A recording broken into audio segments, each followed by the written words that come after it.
Now look, I know Lucid will probably never say this on one of their earnings calls, but the reason I want to talk about Lucid as a company and their profitability is because they are losing so much money per vehicle sold. Profitability is like nowhere in sight. They're not anywhere close to profitability at this point, and that's to be expected. It is very difficult to make a profitable automaker, especially an all-electric one. Ford is also losing money on their EVs, and Rivian is trying to break even. They're getting closer quarter after quarter, but they're not quite there yet. But Lucid is just like miles away from even achieving this. And no, it's not one of those like, well, if you factor in all of the expanding infrastructure and factories they're working on, that's why they're losing money. But no, even if you look at Tesla in the early days when they were delivering at the low volumes that Lucid is, Tesla was far more profitable and they were not losing this much money per vehicle sold. But I think it's safe to say Lucid is in a very different situation, and the Saudi investment fund definitely sees a future with Lucid, and it sounds like, based on Peter Rawlinson's most recent comments, he might be on the same page as them. The recent comments that sparked today's video is Peter saying that long-term he sees Lucid as potentially being 80% supplier to other automakers and 20%, making their own vehicles. So I'm sure in the long run, Peter will still tell you that they're going to eventually make profitable vehicles somehow. A lot's gonna have to change for that to happen with Lucid Earth or midsize, whatever they end up calling it, but still, that's a pretty massive difference. Peter Rawlinson is essentially saying that he believes Lucid is going to make more than 3 times the amount of money they generate from their vehicles just from selling supplies to other automakers. Now, I think it's safe to assume he's mostly referring to powertrains, but there is probably some zonal electronics or maybe some heat pump technology or battery pack high voltage charging technology that they might also sell as packages to other automakers. But I think the main reason the Saudis are willing to keep pouring billions and billions of dollars into Lucid, even though profitability is nowhere in sight, is because they believe Lucid actually has some proprietary EV technology that's going to be very difficult for anybody else to replicate. Right now, the Saudis are generating 75 to 80% of all of their company's wealth from oil exports, which is a risk. That's a concern because they know the world is not headed towards more oil consumption. They know in the long term they're going to run out of oil at some point, and the world is headed towards more sustainable forms of energy. So they want to have a stake in the game, and they want to feel like they have a lot of influence and power in the electric age. And I think owning a majority stake of Lucid, I believe it's over 80% or something like that. Personally, I don't even think Lucid should be publicly traded. Obviously, the stock hasn't performed all that great, but when one entity has this much control over the company, it's like it should probably just be privately owned, in my opinion. But they probably love knowing that they have ownership on some of the most state-of-the-art EVs in the industry. No, Lucid Air and Lucid Gravity are not going to be known for their industry-leading profitability. In fact, quite the opposite. But they will be known for their game-changing charging speed, their game-changing range, and the acceleration that is unlocked through the Lucid Air Sapphire. So essentially, because the Saudis make so much money from oil right now, they just want to have long-term ownership in the future of electrification. They're not looking for a quick return on their profits within the next couple years. The Saudis have been investing in Lucid since 2018. That means 7 years now without any return on their investment. But anytime Lucid asks for more, they basically get it. And I understand that for a lot of us, that sounds weird and bizarre. And as an Aptera fan, that can be very frustrating. Like, why don't you invest more into other companies that want to build more affordable models? Well, for whatever reason, I guess the Saudis believe that that powertrain tech and that high voltage battery architecture that Lucid has is going to have some kind of exclusive advantage in the long run. I think maybe there's a decent chance they see it as Lucid has some patents and some proprietary manufacturing tech when it comes to their motors and their wiring systems that other companies are going to have a hard time discovering on their own. And that unlocks the range and the performance that you get out of Lucid's vehicles that nobody else can really seem to touch. Whereas other factors that go into boosting EV range, like the biggest factor at the end of the day, aerodynamics, maybe the Saudis don't see that as particularly proprietary. So it's really cool that Aptera is able to have really high range with a really small battery pack, achieving better efficiency than even Lucid can achieve. And that's with a low voltage system and an off-the-shelf motor. Maybe the Saudis feel like, well, that's cool and all, but anybody can rip that off, or anybody with access to AirShaper software can figure out how to make vehicles more aerodynamic. Like, that's a open source tactic to boosting range, whereas having access to Lucid's state-of-the-art miniaturized powertrains that get really great efficiency and have a ton of horsepower in a very, very compact size, maybe they feel like that's a bit more proprietary and it won't be cloned, it won't be replicated that easily, and that's why they want to have a stake in it. And they're okay with Lucid losing so much money on the Air and on the Gravity because they're like, well, at this stage in the game, those vehicles' job is just to prove that Lucid has the best tech in the industry. That's why I think you'll hear Peter Rawlinson and other members of Lucid talk so much about the state-of-the-art engineering, because at this stage in the company's history, profitability is really not that important because they can just keep pulling more money from the Saudis' wealth fund as needed. But what they need to prove is that this technology that Lucid is developing just keeps on getting better and better, and nobody can touch it. Nobody's coming close to the performance for the weight, and nobody can beat Lucid on range. And now with the Gravity, the insane efficiency, the charging tech, and the range you get out of somewhat of a large, very practical vehicle, yeah, they just need the tech specs to beat out everybody else. They're not too concerned about is the vehicle profitable yet, because as long as the Saudis basically have a majority stake over the best powertrain or the best charging tech in the industry, they feel like they're going to be a major player in the future of electrification, even if that means it's not Lucid vehicles themselves. And that's what I think is interesting about Peter Rawlinson's more recent comments, is that he's even kind of acknowledging that Lucid has such an expertise in powertrain development that they think probably a huge portion of the electric vehicle industry is going to end up buying motors and powertrains from them. That's how confident they are in their technology and how nobody else is going to be able to touch it. And it should also be mentioned that they don't really plan on going much cheaper than the Lucid midsize, which they're in development on right now. You know, the Gravity just kind of started up production and they're starting to deliver those in very low volume right now. I think 2025 is going to be a bit more about the ramp up of Lucid Gravity, but 2026 is probably going to be a lot more about the unveil and the specs to expect from the Lucid midsize, or Earth is what the rumors are saying it might be called. But Peter seems very confident in talking a lot about how he thinks long term, while the Lucid Air and the Gravity have really high range, he thinks that most EVs probably aren't going to need range that high. He believes that you'll be able to drastically increase the efficiency and lower the price of manufacturing by just using smaller and smaller battery packs, which I do honestly agree with. Some people find it hypocritical that he's selling 500-mile range or 400-mile range EVs for these top tier prices and then turning around and saying, yeah, you know what, 180-mile range EVs are probably the future. But I think he's right. I think the future involves smaller, more efficient vehicles, and in this transition zone, having high range is helpful because there's not a lot of great charging infrastructure. But in the long run, when there's more and more DC fast chargers to access and more people can charge from home, or hopefully when we have more solar mobility accessible on our vehicle roofs, hoods, and hatches on the rear, then you won't need to worry about having super long range EVs because most people need to stop and take a break anyway, and most people are on average driving about 40 miles per day. So 180 miles kind of covers a lot of the average American driving habits, and sure, there will be options that go much further, but I think what your main takeaway from this video should be is that Lucid makes incredible products that are incredibly fun to drive. I know that from firsthand experience, but that if you're asking me, I would definitely not buy the stock because we really don't know how long it's going to take before lots of other companies are willing to start buying up powertrains from Lucid and what the margins are going to be in that business, because right now Lucid just makes motors for themselves and there's a lot of hypothetical future growth that people are baking into the stock right now. So I know all the Lucid fanboys have probably already commented something, but my advice is this is basically a Saudi owned company and they just want to have a stake in the future of electrification. That doesn't necessarily mean that the public offerings are a good deal. You know, the Saudis are probably getting these shares for much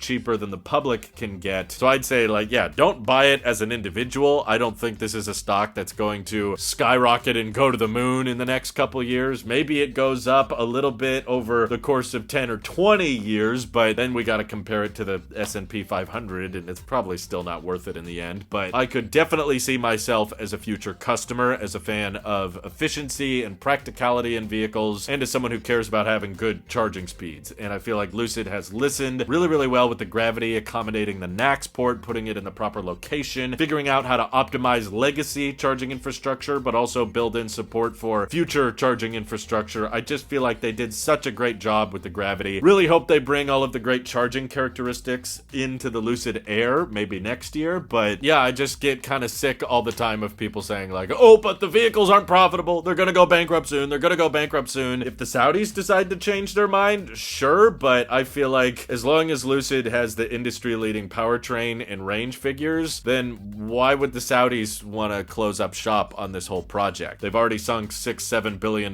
into it, which is a drop in the bucket for the public wealth fund. I think they're just going to keep pouring in more billions as long as Lucid has the highest range and the highest performance of the industry. So far, it doesn't appear that Tesla is looking to rival that. Tesla is focused on making cheaper and cheaper motors, not necessarily the highest performance or the smallest overall size. Tesla believes the future is all about robo-taxis and cybercab and all that kind of stuff, and Rivian seems to be more focused on adventuring. They want to be good at off-roading, and they're okay with their vehicles being a bit more boxy and less efficient if it means they're a bit more adventurous. Whereas Lucid kind of just feels like Tesla if they were a car company. But especially these days, anytime you listen to a Tesla earnings call, it's very obvious Tesla does not really see themselves as a car company. At the very worst, they're an energy company, and at the very best, they're a autonomy and robotics company. That's where their emphasis is, making cars that just kind of quietly and safely drive you where you need to go, and you don't have to input anything. It's not meant to be fun. It's not meant to accelerate like crazy. It's not even meant to have very high range. That's why the cybercabs don't even have charge ports or DC fast charging, right? They're just going to be inductively charging, whereas Lucid seems to be betting more on the idea of vehicles that people like to drive and care about having good range and have lots of storage capacity and are comfortable on the inside. What do you guys think? Do you think Lucid's future involves 80% of their money comes from selling motors to other companies and 20% coming from cars, or do you think they're going to be dead in a year? Feel free to predict down in the comments below, and thank you to everybody supporting this channel directly. Seriously, helps us out a ton, as does just watching these videos, so thanks again. Have an excellent rest of your day.